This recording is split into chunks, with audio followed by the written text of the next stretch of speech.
A gente tem que criar um ambiente que permita você ter alternativas, o produtor agrícola possa considerar uma alternativa dele não ficar dependente de um único fornecedor, de uma única tecnologia.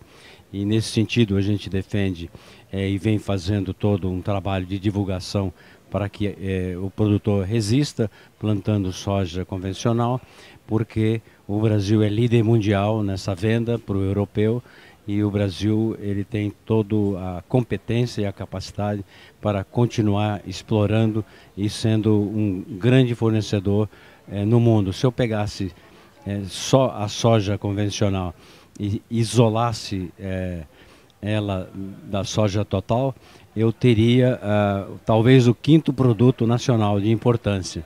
A Abrange ela tem como foco de mostrar sempre as vantagens que existem do Brasil ser um líder mundial na exportação de soja, na produção de soja não transgênica.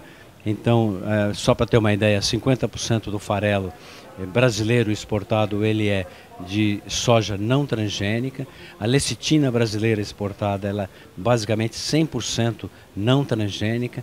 Então, a logística dos produtos não transgênicos é que você, como os não transgênicos eles têm um percentual muito menor, então você tem que ter muitos armazéns, você tem que acompanhar a semente, você tem que acompanhar o plantio, você tem que acompanhar o armazém, a descarga, os caminhões, o transporte.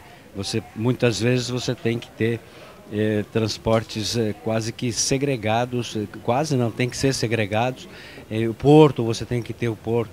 Então, do ponto de vista da movimentação de não transgênico, a gente, já num país difícil como o nosso, para a área de logística, nós temos um trabalho redobrado para poder fazer o nosso produto segregado.